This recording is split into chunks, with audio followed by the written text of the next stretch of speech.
Ecuador es un país latinoamericano ubicado en la costa del Pacífico. Su capital es Quito y sus idiomas oficiales son el castellano, el quichua y el shuar.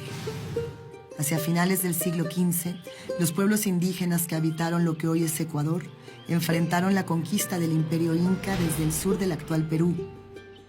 Gobernado por Atahualpa a la llegada de los españoles, el Incario cayó y la actual ciudad de Quito fue arrasada a su paso.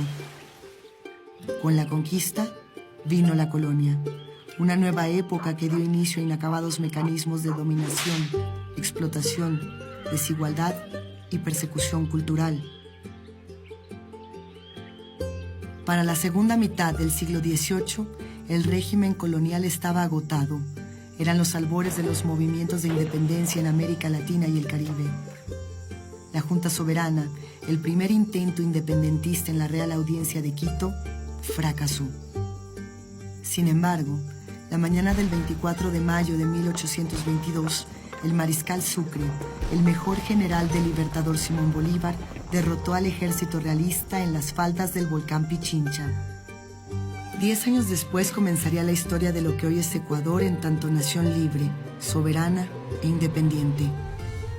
Los años pasaron y con ellos vinieron los gobiernos constructores de nacionalidad como los del insigne Vicente Rocafuerte o el revolucionario viejo luchador Eloy Alfaro. A partir de los 60, diversos gobiernos fueron renunciando a la soberanía nacional, entregando los recursos del pueblo ecuatoriano a intereses extranjeros.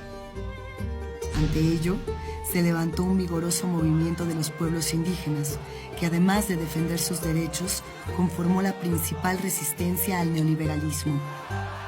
En 2007, con Rafael Correa a la cabeza, inició la llamada Década Ganada, un proyecto democrático, nacional y popular que se tradujo en grandes conquistas sociales, desarrollo económico, educación, salud, vivienda y soberanía. En el 2017, claro, nosotros pensábamos, después del esfuerzo de estos 10 años, y cuando digo esfuerzo, entiéndase realmente luchar contra corriente, realmente romper esquemas, realmente ir en contra de todo lo que se pensaba que estaba bien en el país y que no estaba. Sabíamos que teníamos que ganar, porque venía justamente esta restauración conservadora en toda la región. Ya habíamos pasado por los golpes contra Zelaya, contra Lugo. Había una situación ya muy hostil en Brasil. Estaba dándose justamente el impeachment contra Dilma. Se había perdido las elecciones en Argentina. Había ganado Macri. De tal manera que nosotros sabíamos que nuestra decisión recaía no perder el proceso de la Revolución Ciudadana y poderlo sostener. Y en ese sentido había muchas discusiones sobre qué características debía tener quien asuma la conducción del país. Y lo digo, siempre iba a ser una transición porque obviamente nadie iba a ser Rafael Correa y las condiciones eran distintas. Mi candidato siempre fue Jorge Glass, pero finalmente hay un grupo ahí de decisión en el buró, se hicieron algunos análisis y bueno, Lenín Moreno tenía una aceptación importante. Yo conozco a Lenín Moreno hace muchos años, cuando yo era muy joven. Él fue parte del movimiento de izquierda revolucionario del MIR y era una persona en la cual siempre estuvo vinculada hacia la izquierda. Estábamos entre Lenín Moreno y la candidatura también de Jorge Glass, que digamos de una u otra manera Jorge acoplaba toda esa conducción del partido político y de la militancia dura. Moreno acoplaba la necesidad y la posibilidad de una ganancia real porque manejaba otro perfil más suave, un perfil que había estado ligado a los temas sociales, que le había dado capitalización política a través del manejo de los programas y proyectos sociales de Correa, de tal manera que en las cifras y en las encuestas, pues Moreno era el que garantizaba ganar la elección. La revolución ciudadana va a continuar y creemos que el mejor ecuatoriano para guiar la siguiente etapa de este proceso político es ese increíble ser humano Lenín Moreno Garcés. Yo confiaba en Lenín Moreno, jamás pensé que él nos vendería. Fue una campaña muy intensa también, en la que todos nos involucramos y dijimos, esto es el todo o el nada. Se pasó diciendo en toda la campaña que iba a continuar con la Revolución Ciudadana. todo el tiempo era eso. Era, yo voy a continuar con el proyecto de la Revolución Ciudadana, que es una leyenda. Incluso decía, yo a mis nietos les voy a decir, yo cabalgué con Correa. Yo cabalgué junto a Correa. Yo fui parte de la Revolución Ciudadana. Quien hace la revolución son ustedes, es el pueblo ecuatoriano. Pero para lograrlo, necesito que me acompañe el de las hidroeléctricas, el de los proyectos multipropósito, el primero en llegar a Manaví. Sí, ese Jorge, este Jorge.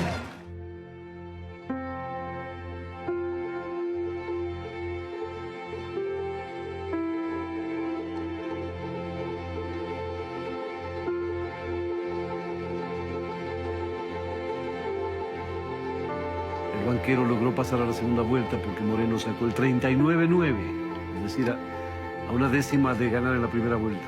Habrá segunda vuelta en las elecciones presidenciales de Ecuador. Tras 72 horas de recuento por lo ajustado del resultado, el Consejo Nacional Electoral ha publicado las cifras finales. El candidato oficialista Lenín Moreno gana la primera ronda, pero sin los márgenes previstos por la ley para evitar el balotaje. Gracias a la revolución, hoy todas y todos tenemos iguales oportunidades e iguales derechos. Ese es el perfil que debemos buscar, alguien que nos garantice esa garantía de derechos fundamentales.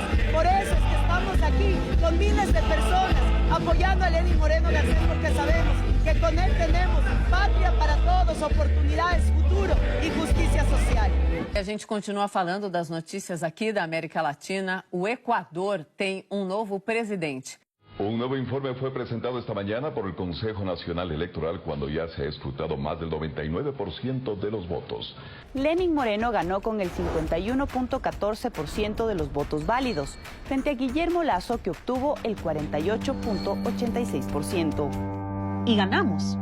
Y que Ecuador haya ganado era un ápice de esperanza para la región.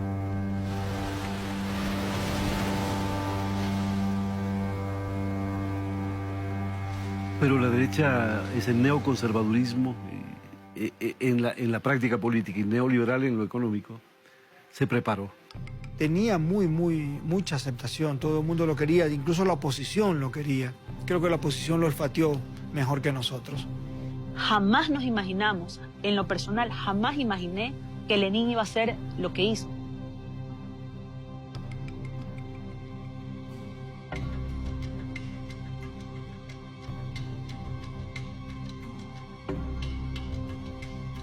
El día de la posesión, el mismo discurso de posesión de Lenín Moreno, si uno lo vuelve hacia atrás, ya da mensajes. Todos, decía, todos, absolutamente todos, formaremos parte de un ineludible diálogo nacional, profundamente enriquecedor. Ha concluido una etapa que, como todo, tiene aciertos y errores, y empieza otra, que acaso sea más difícil, porque no solo debemos afianzar los logros, sino mejorarlos. Nadie duda de que hoy tenemos un Ecuador diferente y tampoco de que aún queda mucho por hacer. Mucho por hacer. Desde hoy, el futuro. Soy el presidente de todos. Me debo a todos, respeto a todos. Escucho ese discurso de posesión, dije, este hombre ya nos traicionó. Ni bien le pusieron la banda, se fue por otro lado. Yo lo detecté al día siguiente de la posesión de Moreno. Porque el presidente Moreno pide a sus legisladores y a sus altas autoridades que retiren el retrato de Rafael Correa de nuestros despachos. Yo me dije, no, yo no voy a retirar el retrato de Rafael Correa de mi despacho. Y yo puse un tuit, dije, no voy a retirar y me tomé la foto con el retrato atrás. Y muchos legisladores lo empezamos a hacer. Los medios empezaron a llevarnos las viudas de Correa.